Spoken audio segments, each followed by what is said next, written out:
Bab 110, Karakter Utama Planet Aquamarine.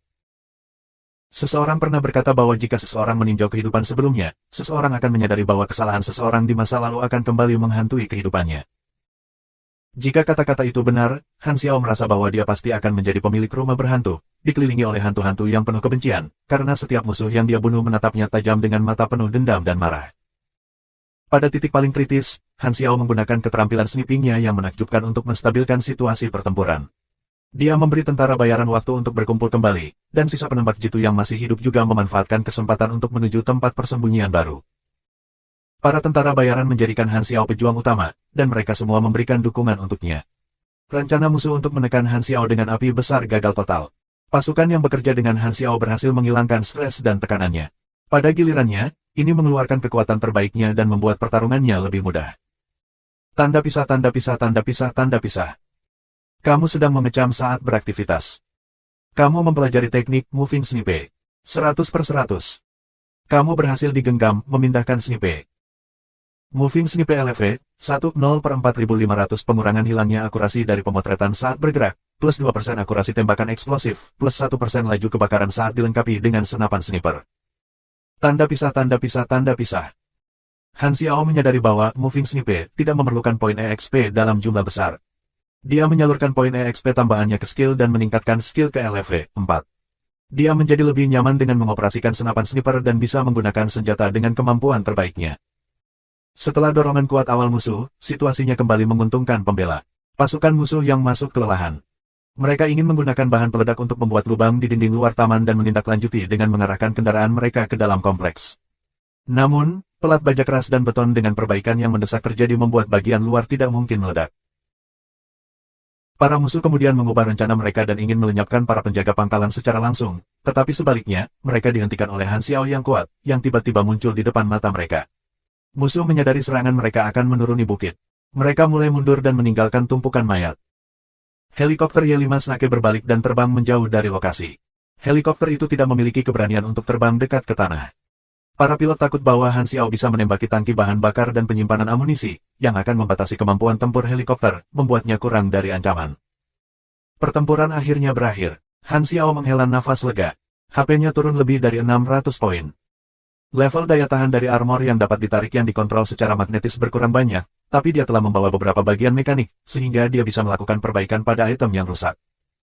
Tentara bayaran di sisinya semua kelelahan. Mereka jatuh ke tanah karena kelelahan. Chen Li berjalan ke arah mereka. Dia ingin tahu tentang kemampuan Han Xiao. Dia ingin mengetahui kemampuan bertarung penuh Han Xiao dan bertanya, Hitam, kamu baik-baik saja. Petik 2. Han Xiao melambaikan tangannya untuk menunjukkan bahwa dia baik-baik saja pada saat ini. Meskipun Chen Li tampak lega, dia sebenarnya sedikit terkejut. Dia tidak berharap pembunuh tingkat Scorpion lebih dapat diandalkan daripada saudara Hornet. Menembak musuh di bawah tembakan musuh terkonsentrasi yang kuat seperti itu bukanlah suatu prestasi yang dapat dicapai oleh individu tingkat Scorpion. Chen Li curiga bahwa Black adalah anggota baru dari Dark Web, yang akan menjelaskan levelnya yang agak rendah. Berdasarkan performanya dalam pertempuran sebelumnya, selama dia selamat, dia bisa dengan mudah mencapai level hantu. Tanda pisah, tanda pisah, tanda pisah, tanda pisah.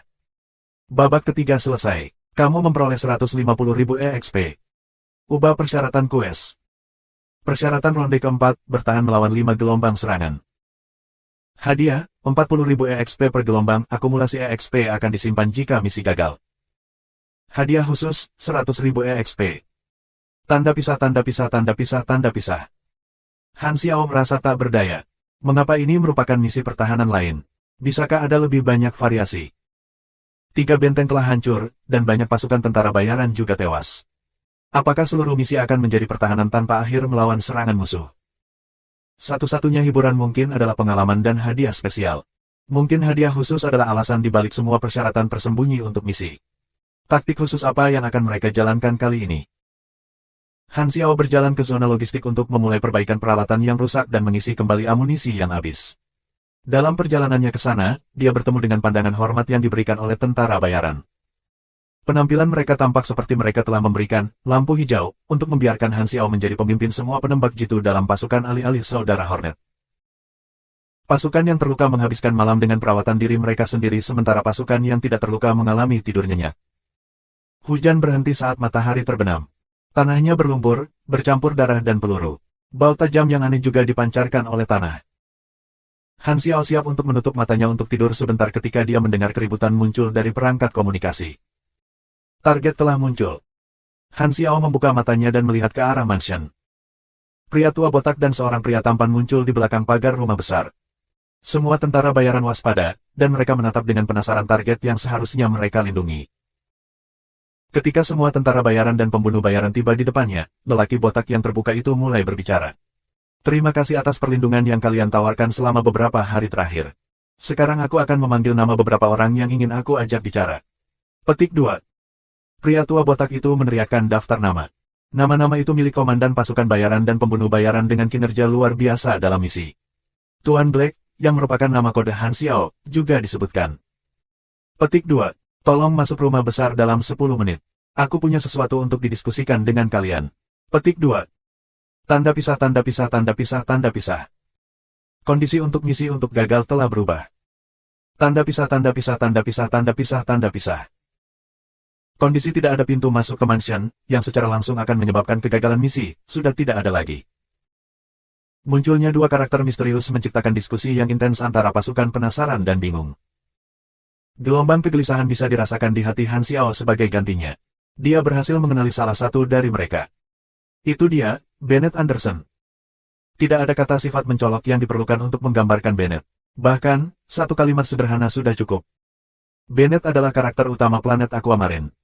Luar biasa bukan? Ada sesuatu yang lebih menakjubkan. Bennett adalah karakter utama lain di jalan cerita utama planet Aquamarine yang dapat mengarahkan para pemain untuk mengakses misi yang hanya tersedia di alur cerita utama. Dengan mengatakan itu berarti bahwa Bennett adalah karakter penting yang ingin disukai banyak pemain. Selanjutnya, Bennett adalah pelatih keterampilan umum yang tersembunyi. Mata Han Xiao berkilauan. Kurang dari 10 menit, dia menelepon keluarga Rothschild. Alphonsus, aku ingin menukar beberapa barang. Apakah kamu tidak dalam misi penyebaran? Apa yang kamu butuhkan? Saber pemimpin Black Perak dan senapan sniper kunci Hawk. Petik 2. Baiklah, aku tidak membayangkan bahwa kamu akan memiliki hobi seperti itu. Aku akan meminta seseorang untuk membantu kamu menemukan item. Mereka akan dikirim kepada kamu dalam 2 hari. Petik 2. Garis bawah garis bawah garis bawah. Kamu meminta untuk menukar saber pemimpin pembela perak dari keluarga Rothschild. Kurang 300 poin kasih sayang. Status hubungan saat ini, ramah. Garis bawah garis bawah garis bawah garis bawah. Kamu diminta untuk menukar dengan Lockhawk Sniper Rifle dari keluarga Rothschild. Kurang 300 poin kasih sayang. Status hubungan saat ini, ramah. Tanda pisah tanda pisah tanda pisah tanda pisah. Han Xiao mengangguk dan menutup telepon. Semua pasukan memandangi orang-orang yang dipilih saat mereka memasuki mansion. Interior rumah mengikuti gaya klasik minimalis. Selain lampu gantung dari langit-langit, tidak ada tanda-tanda kemewahan di bagian lain ruangan itu.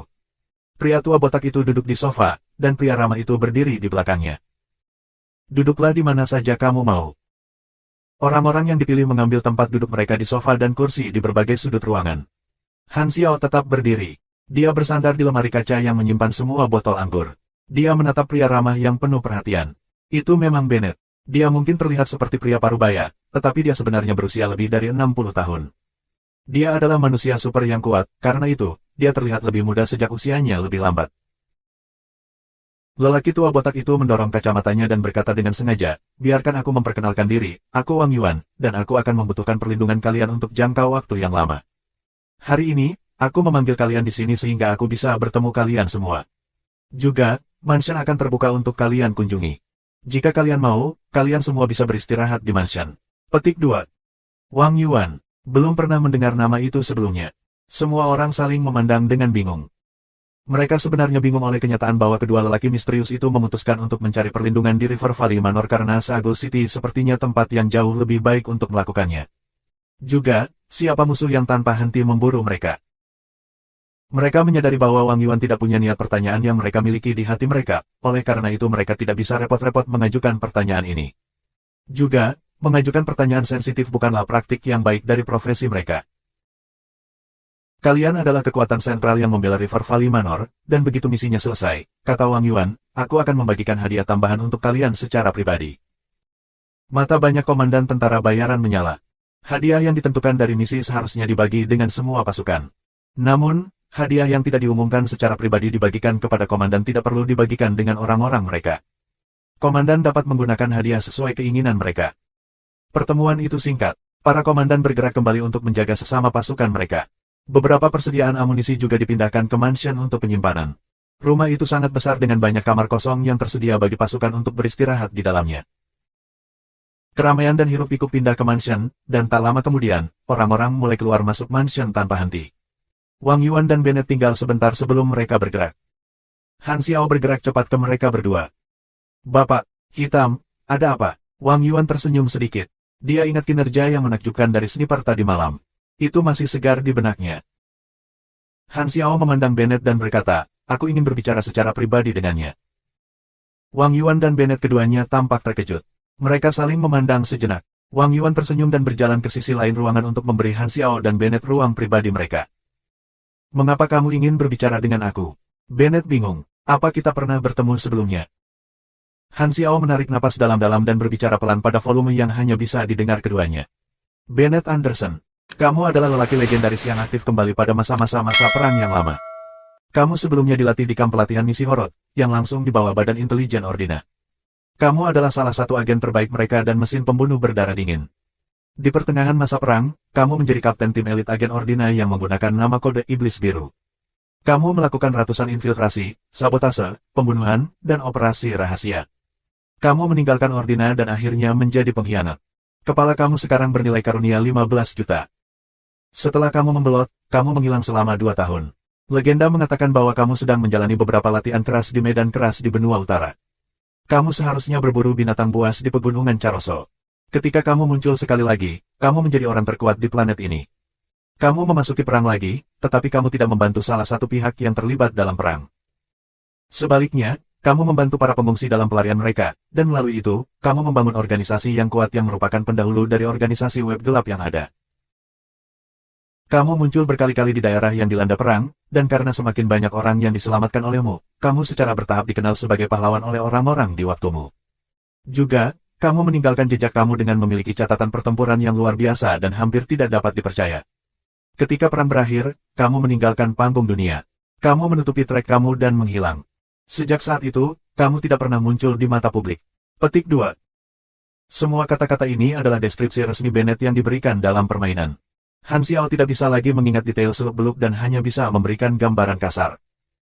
Ada beberapa karakter utama di setiap planet. Mereka seperti bintang jatuh di langit, meninggalkan jejak cerah bagi orang-orang pada zaman mereka dan tanda yang mengesankan pada sejarah planet-planet. Bennett adalah karakter utama planet Aquamarine. Bahkan Hila tidak bisa dibandingkan dengan Bennett pada kedudukan yang sama. Munculnya Dewi Kematian milik versi kemudian. Setelah mendengarkan kata-kata Han Xiao, Bennett heran.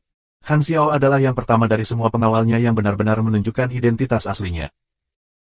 Bahkan setelah beberapa dekade, seseorang masih bisa mengenalinya.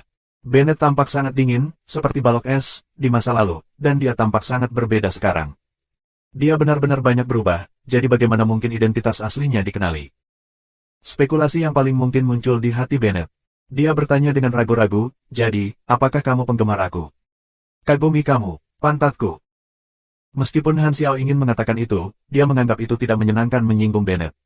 Dia masih ingin mengambil manfaat dari Bennett. Serius. Han Xian membuat batuk kering. "Aku mendengar ceritamu, dan aku selalu ingin bertemu denganmu." Bennett tersenyum ramah dan melambaikan tangannya. "Jangan menyebutkan hal-hal di masa lalu. Apa yang ingin kamu bicarakan dengan aku? Itu tidak bisa untuk tanda tangan, kan?" Petik 2. Mata Han Xiao berkedut. "Baiklah, cukup pamer." Setelah mengatur nafasnya, Han Xiao memberikan ekspresi tegas dan berkata, "Aku mendengar kamu adalah manusia terkuat di planet ini." Mata Bennett bersinar. Dia terlalu akrab dengan pengantar seperti itu. Mungkin orang lain yang ingin menantangnya berkelahi. Perang menciptakan makhluk-makhluk kekuatan yang muncul dari kobaran api dan pertumpahan darah pertempuran. Bennett bangga dengan catatan pertempurannya yang menakjubkan. Selama bertahun-tahun, banyak orang kuat ingin menantangnya. Bennett terlalu lelah dengan pertengkaran yang tak berarti dan kemenangannya yang berkelanjutan dari pertempuran yang mudah. Dia muncul kali ini hanya untuk melindungi teman lamanya, Wang Yuan. Dia tidak pernah berencana untuk mengungkapkan identitas aslinya kepada musuh-musuhnya, pengkhianat organisasi itu, jika tidak, musuh-musuhnya bahkan tidak berani menumpangkan jari padanya. Justru karena fakta bahwa pengkhianat organisasi merasa bahwa pertahanan di sekitar Wang Yuan lemah, itu memungkinkan operasi umpan untuk melanjutkan. Bennett menggelengkan kepalanya. Jika Han Xiao benar-benar ingin melawannya, dia pasti tidak akan setuju karena kekuatan Han Xiao saat ini tidak ada artinya di matanya. Namun bertentangan dengan harapannya, Han Xiao berkata, aku ingin belajar beberapa teknik pertempuran dari kamu. Menarik, kamu adalah orang pertama yang ingin belajar dariku. Bennett merenung sejenak sebelum menggelengkan kepalanya. Kamu penembak jitu. Tidak mungkin bagi kamu untuk mempelajari taktik tempur aku. Petik 2. Seperti yang diharapkan, Bennett menggunakan taktik yang sama lagi. Itu adalah garis standar Bennett ketika dia ingin menolak seseorang. Selama prasyarat tidak terpenuhi, garis yang sama dibuang untuk digunakan dalam penolakan. Itu selalu baris yang sama. Kamu seorang mekanik, tidak mungkin bagimu untuk mempelajari teknikku. Kamu seorang petinju, tidak mungkin bagimu untuk belajar. Kamu adalah manusia super, tidak mungkin bagimu untuk belajar. Dengan hanya mengubah kata benda kalimat, sejumlah besar pemain ditolak. Han Xiao tidak akan jatuh untuk trik yang sama ini. Bennett adalah pelatih keterampilan umum yang tersembunyi, dan hadiah diperlukan baginya untuk benar-benar mengajarkan keterampilan kepada pemain. Sebelumnya, ada pemain yang datang dengan hadiah dengan tujuan hanya mencari-cari Bennett. Mereka tidak berharap diri mereka benar-benar mengambil satu atau dua keterampilan hanya dari menyerahkan hadiah kepada Bennett. Hadiah yang berbeda terkait dengan keterampilan yang berbeda. Dua barang yang diminta Han Xiao dari keluarga Rothschild dimaksudkan untuk diberikan kepada Bennett sebagai hadiah. Han Xiao mengobrol dengan Bennett untuk memastikan Bennett benar-benar mengenalinya. Bennett menyusul Wang Yuan, yang menunggunya tidak jauh di depan. Wang Yuan bertanya dengan rasa ingin tahu, apa yang dia inginkan darimu. Dia mengenali aku dan ingin belajar beberapa teknik pertempuran dari aku. Sungguh pria yang aneh. Wang Yuan membelai jenggotnya dan berkata, dia memiliki keterampilan. Dia adalah pembunuh baru yang baru saja bergabung dengan Pakta Darah Organisasi. Dia memiliki latar belakang yang misterius dan diberi nama Sandi Mer. Hitam. Dia jelas merupakan karakter yang harus kita tarik ke pihak kita. Setelah misi ini, aku akan meminta Sena untuk meningkatkan levelnya ke Dark. Petik 2. Pasukan tentara bayaran membereskan kamar mansion. Chen Li pergi mencari Han Xiao dan memberinya rantai kunci kamar. Han Xiao tidak segera menerima kunci. Dia menatap Chen Li dengan aneh dan tergagap, jangan katakan padaku. Ini adalah kunci kamarmu. Petik 2. Aku tidak memiliki kecenderungan seperti itu, kata Chen Li ketika nadi di dahinya melotot. Kamu terdengar seperti aku suka hal-hal seperti itu. Chen Li terbatuk-batuk dan menjelaskan, ini adalah kunci kamar terbaik rumah itu, dan aku memesannya untukmu. Saat itulah Han Xiao masuk akal. Dia menerima kunci dan mengerti apa yang sedang terjadi. Untuk siapa lagi kamar-kamar single itu dimaksudkan? Mereka dialokasikan untuk Volcano, Moonlight, Hunter, dan beberapa komandan lainnya dari berbagai kelompok tentara bayaran. Nama-nama yang disebutkan Han Xiao adalah semua pejuang dan pemimpin yang lebih kuat di sekitar mansion. Mengalokasikan satu kamar adalah hak istimewa bagi individu yang lebih kuat. Pasukan dan pembunuh biasa yang tersisa hanya bisa masuk ke kamar yang lebih besar atau tidur di aula utama. Dalam pertarungan malam sebelumnya, Han Xiao telah menggantikan saudara Hornet, yang terbunuh dalam aksi. Dia adalah inti dari semua penembak jitu dan merupakan tulang punggung pertahanan. Penampilannya yang luar biasa mendapatkan rasa hormat dari sesama tentara bayaran, yang juga mengapa Chen Li pergi untuk memberikan kunci kepadanya. Selama seseorang memiliki kekuatan dan kemampuan, ia akan diberikan hak istimewa khusus. Han Xiao dengan senang hati menerima tawaran Chen Li. Kamar Han Xiao berada di lantai 2, dan memiliki balkon. Ketika dia mencapai koridor di lantai 2, Han Xiao melihat sisa figur kuat itu. Mereka saling memandang dan mengangguk sebagai bentuk sikap ramah. Hun meninggalkan kesan mendalam di mata Han Xiao. Hunter adalah ahli senjata api dari garis keturunan mekanik. Senjatanya adalah sepasang meriam genggam yang sangat kuat. Dikatakan bahwa meriam genggam tidak memiliki recoil ketika ditembakkan. Karena Bennett ada di sini dan misinya harus dilaksanakan, selama aku bisa mendekati Bennett dan pada gilirannya bersentuhan dengan server utama di tempat persembunyian, aku akan dapat memperoleh bantuan dari Dark Web Organization dan mengakses jaringan kecerdasannya yang sangat besar. Keuntungan dari langkah ini akan sangat besar. Berhubungan baik dengan karakter utama planet ini dapat membawa banyak manfaat. Han Xiao menggunakan jari-jarinya untuk menggaruk tunggul di dagunya. Matanya bersinar seperti pencuri yang lihai.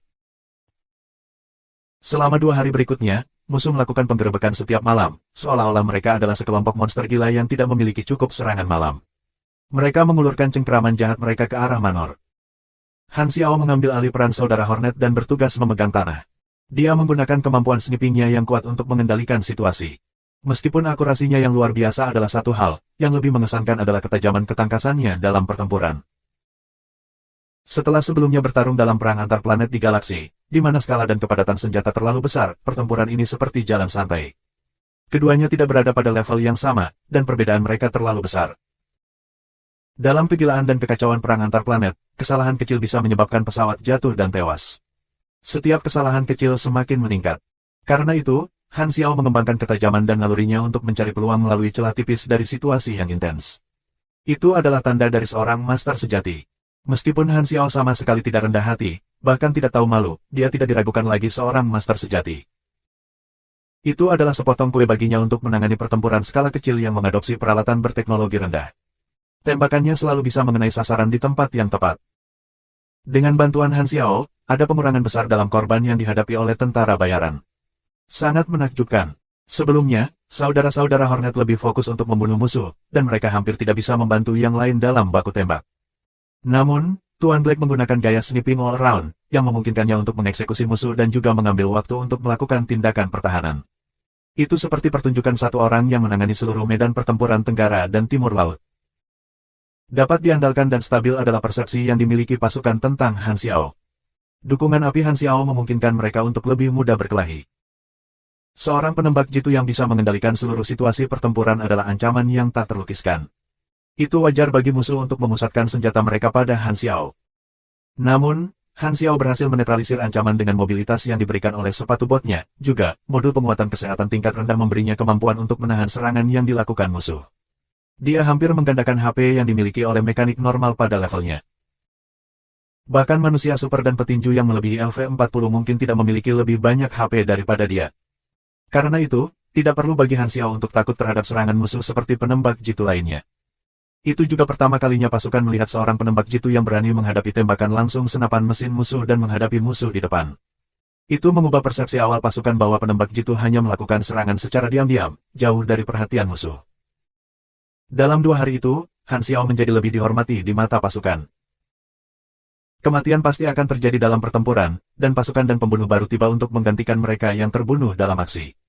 Itu untuk memastikan bahwa darah baru sedang disuntikkan dan kekuatan tempur yang kuat selalu hadir. Golden Fox adalah salah satu dari darah baru. Dia adalah pembunuh tingkat gelap. Begitu dia memasuki Manor, ada seseorang untuk menerimanya. Golden Fox adalah wanita yang tinggi dan cantik. Dia terlihat baik dan membawa senapan sniper di punggungnya. Dia bertanya dengan nada serius, bagaimana situasinya? Tentara bayaran yang memimpin jalan memandangi pantat Golden Fox yang gagah. Dari sorot matanya, orang bisa tahu dia terangsang. Golden Fox sudah lama terbiasa dengan tatapan M3 Zoom para lelaki, jadi dia hanya mengabaikan tindakan tentara bayaran itu. Situasinya terlihat bagus. Meskipun musuh lebih sering menyerang, pertahanan kami sangat kuat dan ketat. Juga, semua persediaan amunisi dan logistik diisi ulang setiap hari. Ditambah lagi, ada pasukan baru yang bergabung. Sektor Tenggara dan Timur Laut dikelola oleh Mer. Black, jadi tidak ada yang salah. Petik 2. Polisi itu tertawa. Bapak, Hitam. Rubah Emas sangat yakin bahwa dia belum pernah mendengar nama sandi semacam itu. Dia bertanya dengan rasa ingin tahu, siapa Tuan Hitam? Bapak, Hitam adalah pembunuh tingkat Scorpion. Keterampilan menembaknya luar biasa. Petik 2. Hanya tingkat Scorpion. Golden Fox merasa gelisah. Dia mengunci alisnya. Dia tidak mempercayai kemampuan Han Xiao dan berkata dengan nada bingung, bukankah terlalu kasar dan tidak bijaksana untuk membiarkan pembunuh tingkat Scorpion yang bertanggung jawab atas pertempuran. Setelah dia menyelesaikan kalimat itu, Golden Fox menyadari bahwa tentara bayaran yang memimpin jalan itu tidak lagi ramah atau tertarik padanya. Matanya menjadi dingin. Dia menunjuk ke arah depan dan meminta Golden Fox untuk pergi sendiri ke tempat itu. Pria itu kemudian berbalik dan berjalan pergi. Golden Fox tercengang. Dia hanya mempertanyakan kemampuan Mer. Black, apakah perlu bagi polisi untuk membuat reaksi besar? Apakah Tuan Black benar-benar memiliki reputasi baik? Malam itu, ketika musuh mendekat, Golden Fox akhirnya melihat kinerja Tuan Black dan kemampuannya untuk mengendalikan situasi pertempuran. Dia terkejut. Seolah-olah Tuan Hitam memiliki mata elang yang legendaris dan bisa melihat setiap sudut medan perang. Nyaris tidak ada tembakan yang terlewat. Bahkan jika beberapa tembakan tidak melukai atau membunuh musuh, mereka memainkan peran vital lainnya seperti membatasi musuh atau mendukung sekutu. Golden Fox menyadari bahwa dia tidak ada hubungannya di medan perang. Semua pekerjaan sudah diselesaikan oleh Mer. Black, pekerjaan Tuan Black mengesankan rubah emas lebih dari jumlah total musuh yang dia bunuh. Sebagai penembak jitu, rubah emas menyadari betapa banyak pekerjaan yang sebenarnya dilakukan Tuan Hitam. Tuan Black mengambil semua pekerjaan dari para penembak jitu lainnya. Satu Tuan Hitam bisa menggantikan tim penembak jitu. Dia akhirnya mengerti mengapa pasukan tentara bayaran membiarkan pembunuh tingkat Scorpion mengambil alih medan perang. Itu pasti penembak jitu terkuat yang pernah aku lihat. Tanda pisah, tanda pisah, tanda pisah, tanda pisah. Kamu mengalahkan gelombang penyerang. 3/5. Tanda pisah, tanda pisah, tanda pisah, tanda pisah. Setelah melihat musuh mundur, Han Xiao menghela nafas lega. Ini adalah gelombang ketiga musuh, dan serangannya menjadi lebih kuat. Namun, ada juga lebih banyak penjaga di Manor. Dengan aku berkeliling, selama tidak ada individu yang kuat dalam serangan berikutnya, misi tersebut kemungkinan akan selesai. Namun, apa persyaratan untuk mendapatkan hadiah tersembunyi? Han Xiao tidak memiliki petunjuk tentang hadiah tersembunyi itu. Pagi berikutnya, Chen Li memanggil Han Xiao melalui alat komunikasi. Bapak, Black, seseorang dari keluarga Rothschild mencarimu. Petik 2. Setelah mendengar itu, Han Xiao segera melonjak dari tempat tidurnya dan berlari ke gerbang mansion. Dia menerima barang dari petugas pengiriman. Atau lebih tepatnya, kurir dari keluarga Rothschild.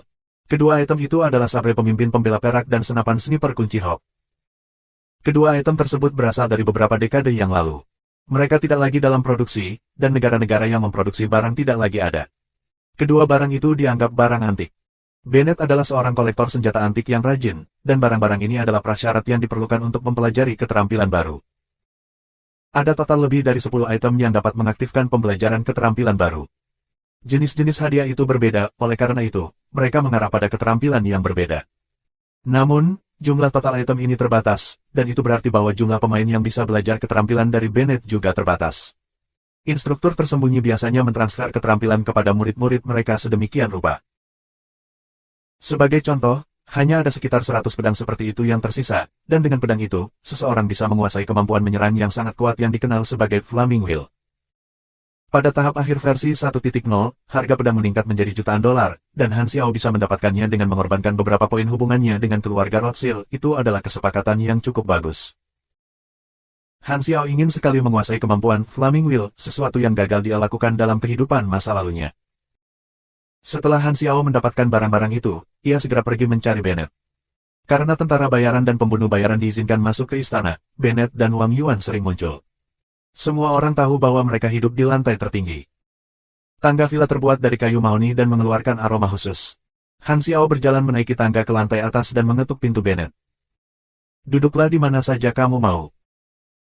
Bennett memegang secangkir teh herbal di tangannya, dan setelah membuka pintu, dia duduk di sofa dan menatap Han Xiao dengan gembira.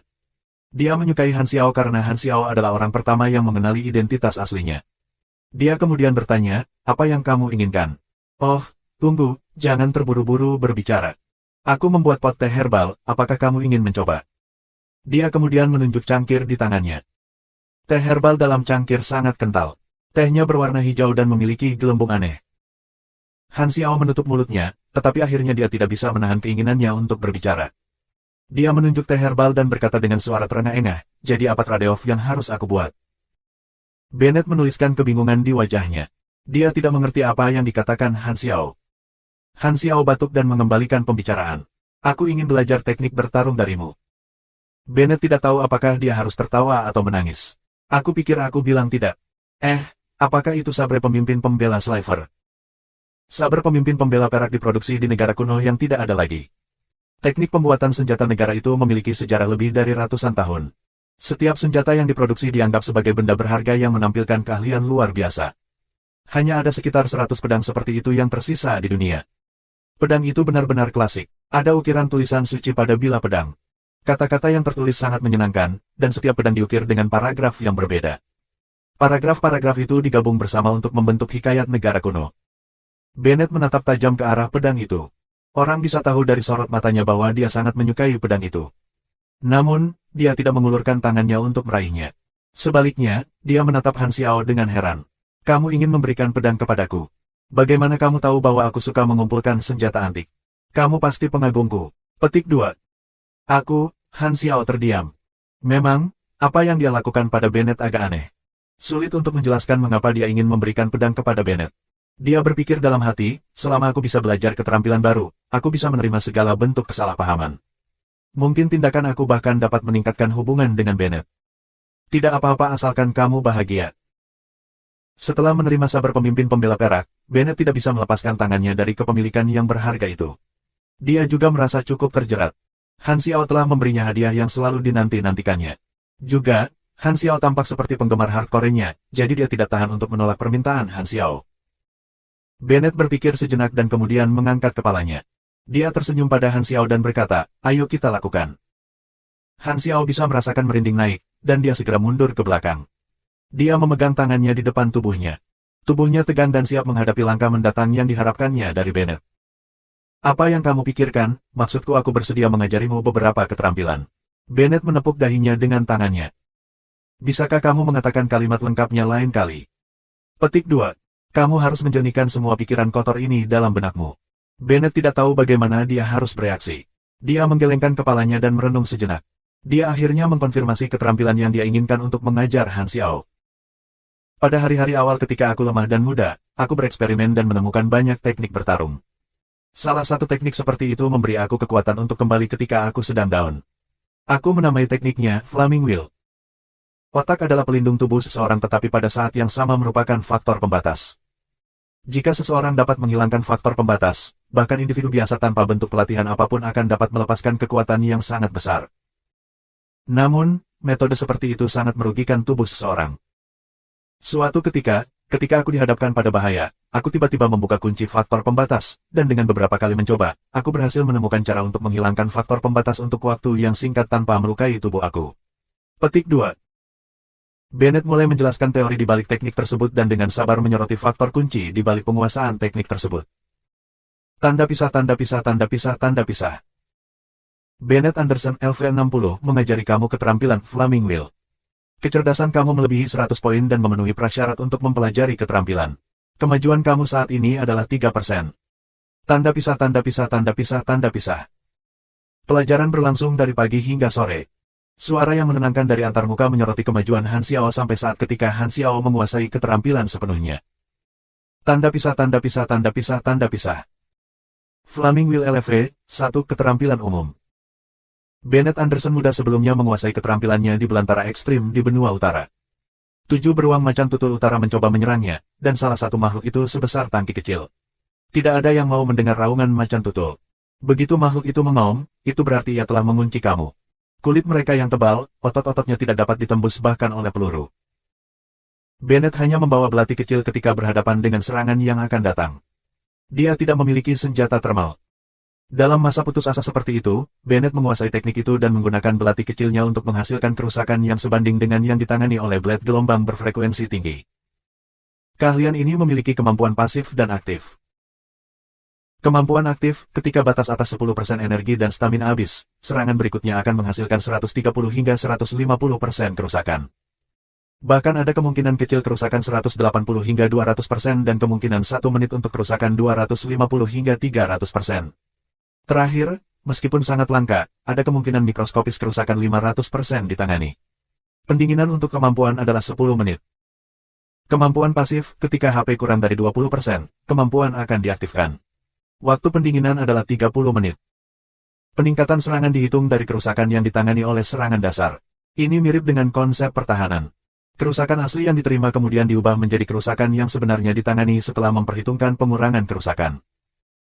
Catatan, cooldowns untuk kemampuan aktif dan pasif dihitung secara terpisah. Tanda pisah, tanda pisah, tanda pisah. Sungguh langkah yang solid. Han Xiao merasa sangat bersemangat. Dia sudah lama ingin menguasai keterampilan sejak kehidupan masa lalunya, dan hari ini, dia akhirnya mencapai prestasi.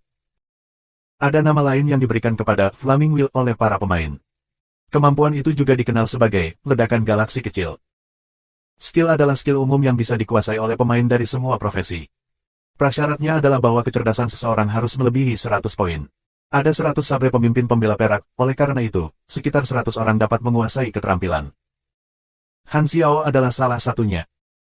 Flaming Wheel adalah pelengkap sempurna untuk kemampuan snipingnya. Kerusakan tergantung pada kecerdasan dan keberuntungannya. Dua atribut saat digabungkan dapat menutupi kelemahan satu sama lain dan keluar rata-rata. Setelah skill diaktifkan, ada peningkatan minimum kerusakan yang diberikan 1,3 hingga 1,5 kali. Bersama dengan serangan tiba-tiba, serangan menyelinap, dan tembakan sniping, kemampuan itu bisa meningkatkan kekuatan senapan sniper ke tingkat yang lebih besar. Jika ada lonjakan energi, itu bisa berarti 3 hingga 5 kali kerusakan tambahan. Dalam kehidupan sebelumnya, Han Xiao telah bertemu pemain yang menggunakan Flaming Wheel untuk melawannya. Satu tembakan dari lawan benar-benar menghancurkan gudang miliknya. Tidak mungkin dia bisa melanjutkan pertarungan. Kemampuan memiliki waktu pendinginan yang relatif lama sehingga lebih cocok untuk tembakan terakhir untuk mengamankan kemenangan. Ada garis keterampilan lain yang bisa digunakan oleh penembak jitu yang melibatkan tembakan rahasia untuk menyergap musuh.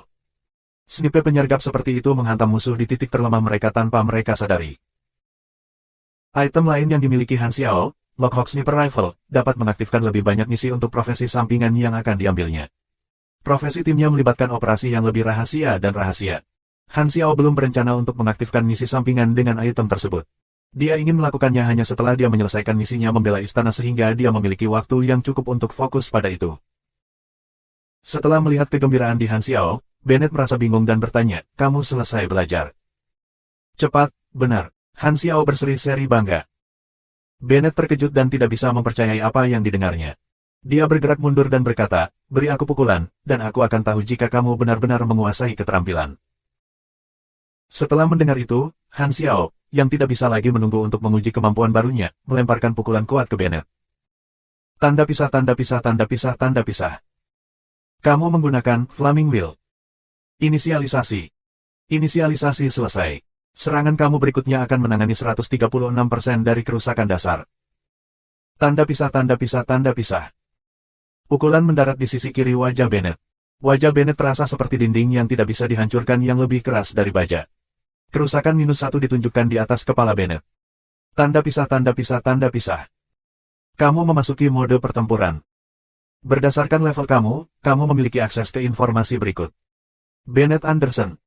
Level 60. Profesi. Ketik. HP. Status, cedera tersembunyi, pengurangan semua atribut. Energi. Tingkat energi. Tahap, D+C. Kekuatan. Lucky Glow, apa yang kamu harapkan akan menjadi kenyataan dan kesulitan akan berubah menjadi peluang.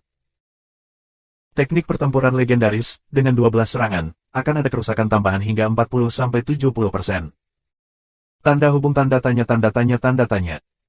Keterampilan. Pukul kelemahan LV, 8. Biaya bayangan instan LV, 9. Tanda hubung tanda tanya tanda tanya tanda tanya. Bennett membelai pipi yang terkena pukulan Han Xiao dan berkata tanpa daya, "Jangan pukul wajahku. Kamu beruntung itu hanya wajahmu." Han Xiao menatap Bennett dalam diam sejenak. Bennett tiba-tiba merasakan angin sepoi-sepoi yang dingin melewati daerah antara kedua kakinya. Dia menggigil kedinginan dan bingung. Apakah itu ilusi? Sebagian besar informasi penting tentang Bennett tidak diketahui. Namun, Han Xiao tahu bahwa Bennett memiliki lebih dari 15 keterampilan khusus, dan kebanyakan dari mereka adalah keterampilan standar. Keterampilan paling menakutkan bukanlah yang memungkinkan untuk kekuatan serangan tambahan, HP, atau atribut tetapi Lucky Glow. Nama skill mungkin tidak akan meyakinkan orang bahwa itu kuat, tetapi begitu efek skill terungkap atau nama skill diubah, itu mungkin bisa menakut-nakuti satu sampai mati. Cahaya pemimpin. Galaksi sangat besar.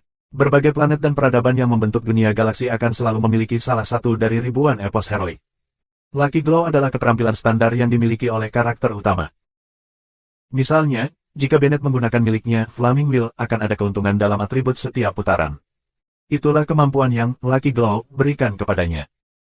Bennett mungkin secara diam-diam terluka pada saat ini dan hanya akan pulih di masa depan. Han Xiao ingat bahwa pertama kali Bennett muncul di depan mata pemain, ia memiliki energi gabungan naga dan harimau yang aktif. Dia bisa digambarkan sebagai T-Rex yang dipaksa masuk ke tubuh manusia. Pada puncaknya, Bennett berada di tahap C, tetapi dia hanya D+ untuk saat ini. Kebutuhan energi untuk tahap C adalah 2000 poin, dan tahap D+ berarti bahwa karakter memiliki tingkat energi 1600 poin ke atas. Karakternya masih sangat kuat.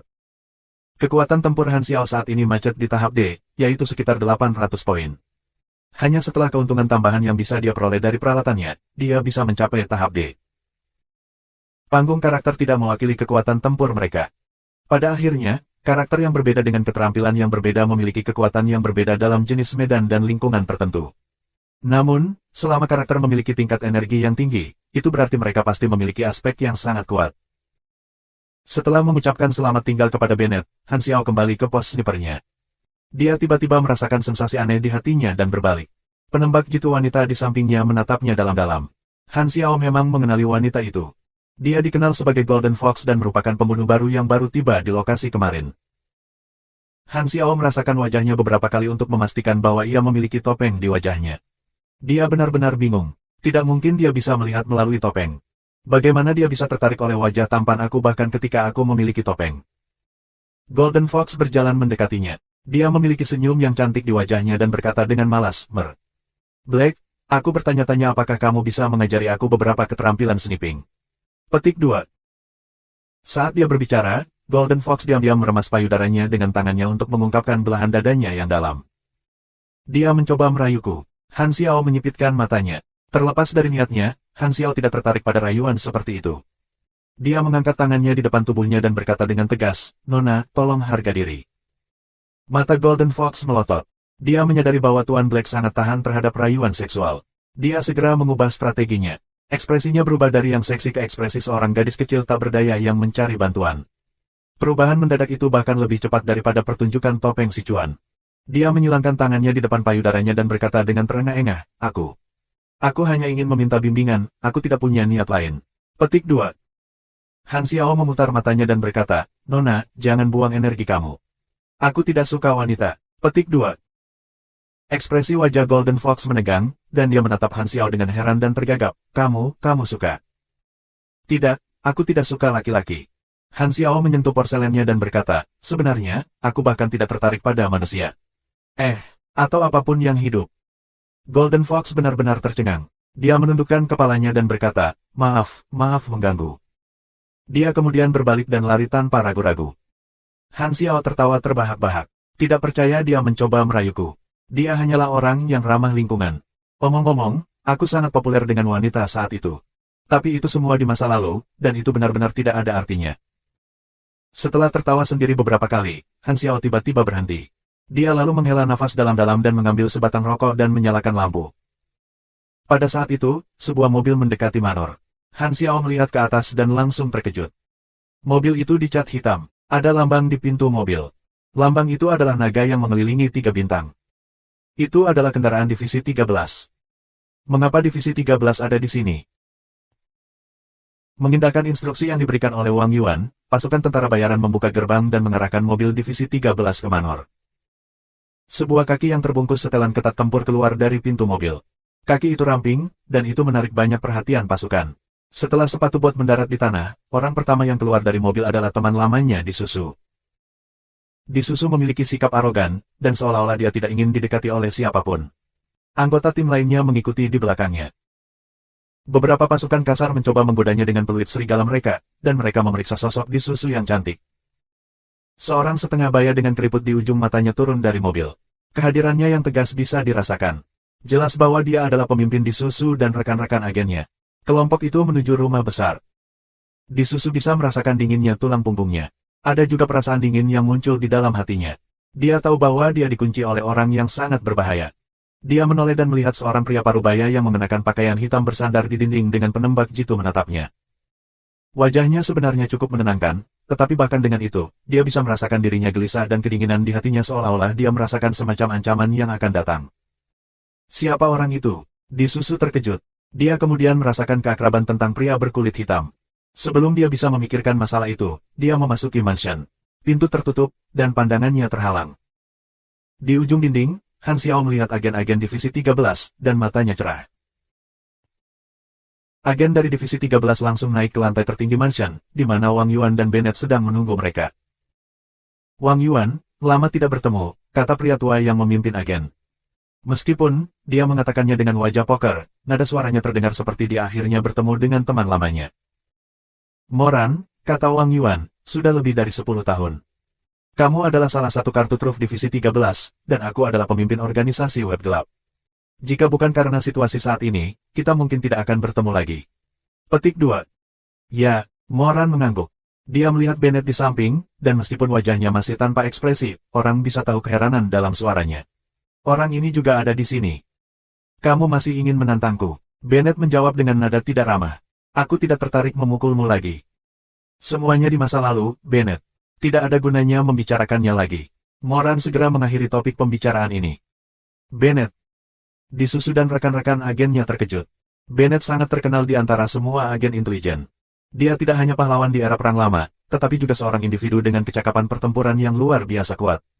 Dia umumnya terdaftar dalam 3 ancaman teratas di semua file kasus. Setelah mendengar nama Bennett, Disusu merasa sulit mengendalikan sarafnya.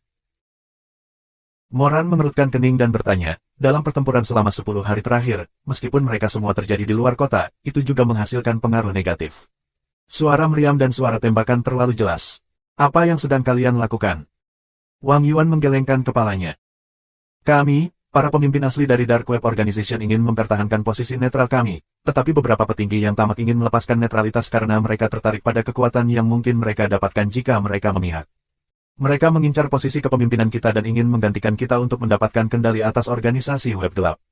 Semua serangan direncanakan oleh para pengkhianat ini. Sena sedang mencoba melacak lokasi para pengkhianat ini melalui petunjuk apapun yang bisa dia temukan. Banyak penyerang yang dimusnahkan, tetapi kami berharap para pengkhianat akan bertahan selama 2 hari ini. Petik 2. Temukan aku di Saagul City dalam 2 hari. Kami membutuhkan pengejaran yang tepat, kata Moran. Dengan Bennett di sekitar, dia tidak khawatir tentang keamanan Wang Yuan. Setelah menyelesaikan masalah-masalah penting, Moran berbalik dan pergi. Efisiensi adalah gaya Moran. Disusu dan yang lainnya mengikuti di belakangnya. Agen terselubung Ops dari Divisi 13 adalah yang terbaik dari departemen tetapi jelas bukan yang paling elit di seluruh negeri. Ada tim elit yang lebih kecil yang merupakan senjata rahasia bangsa. Mereka biasanya menjaga pos-pos terdepan dan memerintahkan situasi dari balik layar. Mereka jarang menampakkan diri dan dikenal sebagai kartu truf. Moran adalah salah satu dari orang-orang seperti itu. Ada tokoh-tokoh seperti itu di setiap negara. Sungguh periode yang intens dengan begitu banyak kejadian sekaligus, pikir Disusu pada dirinya sendiri. Sekitar 3 bulan yang lalu, Star Dragon telah menghadapi beberapa peristiwa penting. Pertama, mereka berhasil menghancurkan basis tersembunyi organisasi kriminal di dalam perbatasan mereka sendiri. Setelah itu, Star Dragon melakukan ekspedisi ke Dark Crow Valley. Sumber laporan intelijen kritis sangat misterius. Juga, respon dari organisasi kriminal juga sangat aneh. Organisasi itu sepertinya sedang mencari seseorang. Setelah operasi Dark Crow Valley, agen dari Criminal Organization lebih terang-terangan dengan tindakan mereka. Sepertinya mereka tidak peduli jika identitas mereka terungkap. Mereka mencari histeris di dalam perbatasan Star Dragon. Situasinya paling intens di ibu kota barat. Lebih dari 100 agen dari Phoenix Eye Society, organisasi pendukung organisasi kriminal, ditangkap. Mereka kebanyakan adalah kentang goreng kecil yang tidak menawarkan nilai bagi para interrogator. Sejak menghilangnya Han Xiao, Divisi 13 mengirim banyak agen ke seluruh penjuru dunia untuk mencarinya, tetapi mereka semua kembali tanpa hasil yang berarti. Semua kamera CCTV, catatan penerbangan, dan catatan entry perbatasan dipantau, tetapi masih belum ada petunjuk. Agen bahkan dikirim ke hutan belantara, tetapi tidak ada yang kembali dengan satu informasi pun. Hasilnya luar biasa di mata para petinggi departemen. Seolah-olah Han Xiao menghilang ke udara. Kemana dia pergi? Kemana dia bisa pergi? Apa yang akan dia lakukan? Disusu mengenal Han Xiao dan telah berinteraksi dengannya selama beberapa waktu. Di matanya, dia adalah seorang pria yang diselimuti misteri. Dia juga ingin tahu tentang keberadaan Han Xiao. Setelah keluar dari mansion, Disusu mencoba mencari pria berkulit hitam yang menurutnya berbahaya, namun, pria itu sudah menghilang. Agen Divisi 13 naik mobil dan meninggalkan rumah. Setelah meninggalkan hutan, Moran meminta sopir untuk menepi. Dia kemudian melangkah keluar kendaraan sendirian dan berkata kepada agen di mobil, Disusu, minta beberapa agen untuk memantau situasi pertempuran bersama dengan kamu. Laporkan kembali kepada aku nanti. Bian Lian, secara harfiah, mengubah wajah, adalah seni dramatis Tiongkok kuno yang merupakan bagian dari operasi cuan yang lebih umum. Para pemain mengenakan kostum berwarna cerah dan beralih ke musik dramatis yang cepat. Mereka juga mengenakan topeng berwarna cerah, biasanya menggambarkan karakter terkenal dari opera, yang mereka ubah dari satu wajah ke wajah lainnya hampir secara instan dengan sapuan kipas, gerakan kepala, atau gelombang tangan. Wikipedia. Di dalam istana, Han Xiao menggaruk dagunya dan berpikir keras dalam diam. Topeng itu mengubah penampilan wajahnya sedemikian rupa sehingga jika seseorang tidak mendekati dia, tidak mungkin bagi orang itu untuk mengungkap identitas aslinya. Meskipun ia telah melarikan diri dari Star Dragon, antarmuka tidak menunjukkan penurunan kasih sayang padanya. Karena hubungannya dengan Star Dragon masih relatif ramah dan kedua belah pihak tidak direduksi menjadi musuh, ada peluang baginya untuk membalikkan keadaan. Han Xiao memiliki kesan mendalam tentang Disusu. Meskipun Disusu selalu menggoda Li Yalin dan Li Yalin selalu berusaha untuk menjatuhkannya, Disusu masih secara tidak sengaja mendorong lebih dekat ke Li Yalin. Bahkan pakaian yang dikenakannya mirip dengan pakaian Li Yalin. Han Xiao, yang hebat dan sangat berpengalaman dalam mengamati orang, bisa tahu dengan pandangan bahwa Disusu dan Li Yalin berbagi persahabatan yang sangat dekat. 2 hari kemudian,